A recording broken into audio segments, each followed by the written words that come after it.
Have you ever wondered why the more you give of yourself, the less you seem to receive in return? Society teaches us that being good means giving up on ourselves, as if love and self-denial were the same thing. But what if this endless kindness were not a virtue, but a prison disguised as light? Carl Jung, the legendary explorer of the human soul, uncovered a disturbing paradox. Those who try the hardest to be saints are often the ones who carry the heaviest shadows. Repressing our anger, our boundaries, and even our right to say no doesn't make us noble. It makes us fragile, like a candle that burns itself out to light others until only a charred wick remains. Imagine for a moment, how many times have you silenced your discomfort just to keep the peace? How many times have you said yes while your soul screamed no? That's not kindness, it's a silent pact with self-destruction. True wisdom begins when we understand that light cannot exist without darkness, and that, in order to be truly good, we must first be whole. Are you ready to face what's been hidden in the basement of your own soul? The secret you hide, even from yourself. Every hero has a dark side that makes them human. What happens when we deny ours? Jung revealed that the shadow is not our enemy, but the part of us that was exiled. The suppressed anger, the forbidden desires, the forgotten right to take up space. The more we push it underground, the more it turns into something wild and uncontrollable. Have you ever felt sudden resentment after helping someone? Or a fatigue that no amount of sleep can cure? These are whispers from your shadow, trying to be heard. It doesn't want to destroy you, it wants to be acknowledged, like a dammed river that sooner or later overflows. True spirituality isn't about denial, but about the courage to face what's been labeled wrong. Your anger holds lessons about your boundaries. Your sadness hides maps to your unmet needs.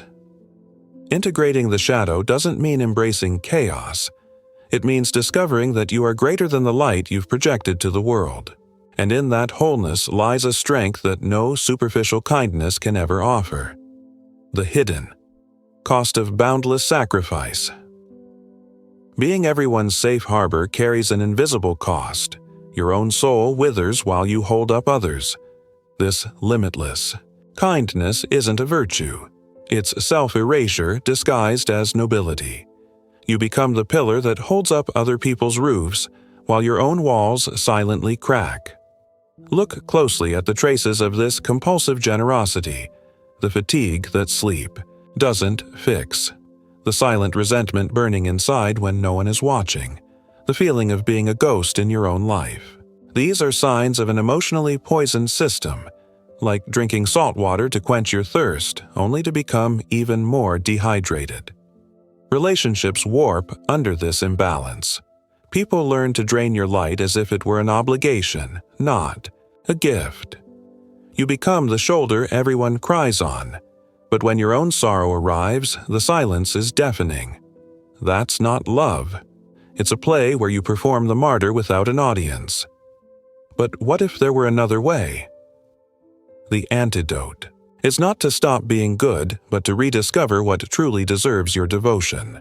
When you stop offering yourself as currency for affection, something magical happens. What remains is pure, powerful, and finally, yours. The alchemy of the soul, turning darkness into strength. The true revolution begins when we stop waging war against ourselves.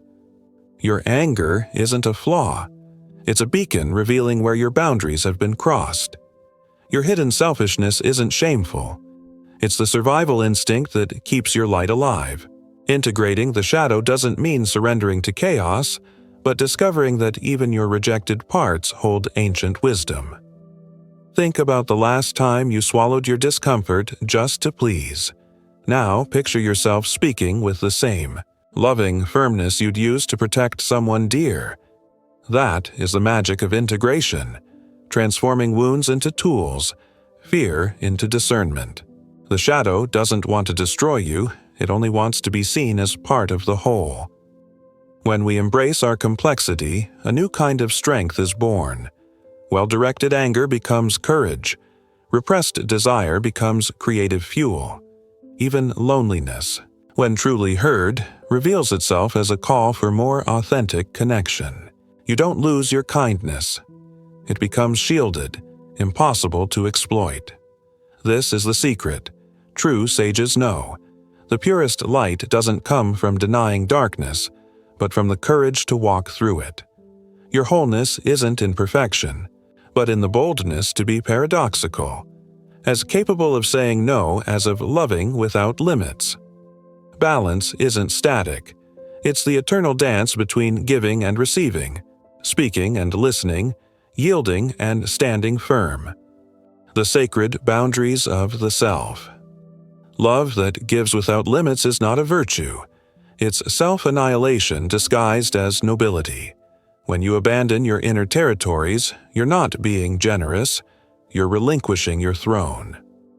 Boundaries are not walls of selfishness, but the invisible foundations that uphold your dignity. Every time you silence your no to please others, you're teaching them how to step on you.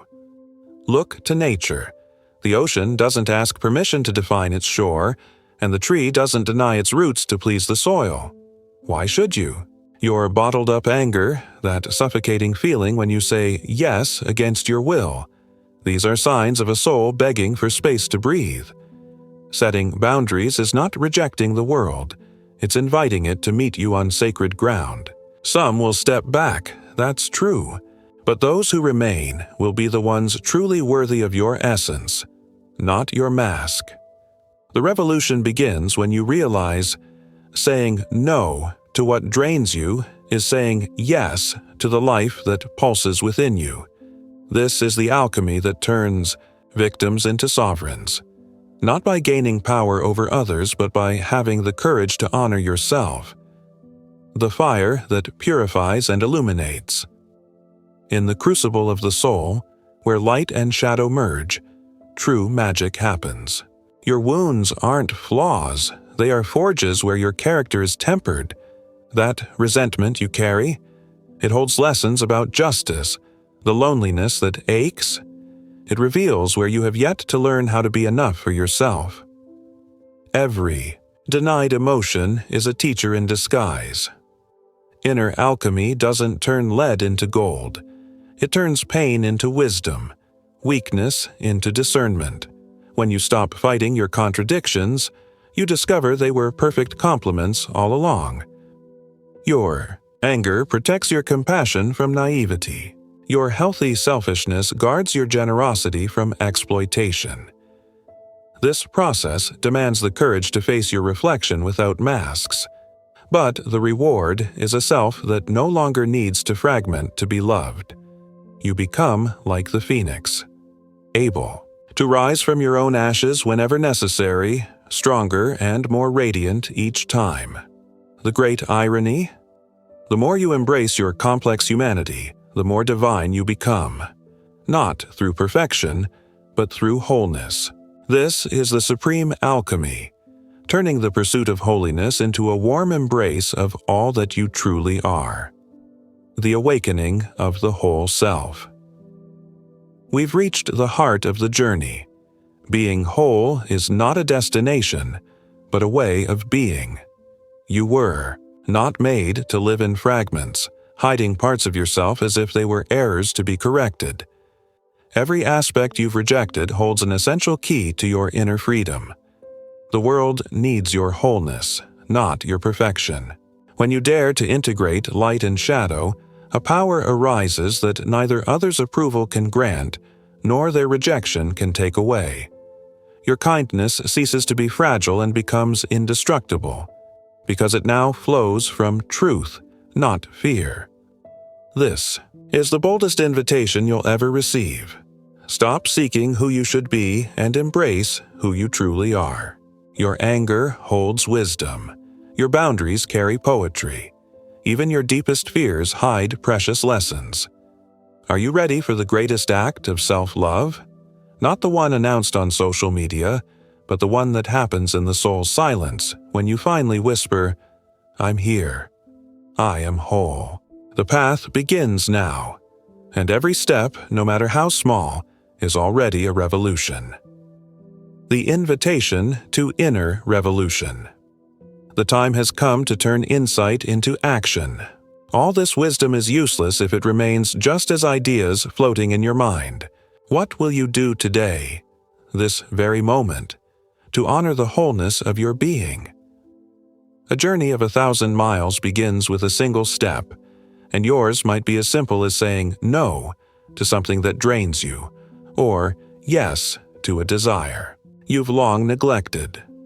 Picture the person you'll be a year from now if you begin integrating every part of yourself today. Envision the freedom of living without masks, the ease of relationships that respect your boundaries, the power of an existence where no part of you needs to be hidden.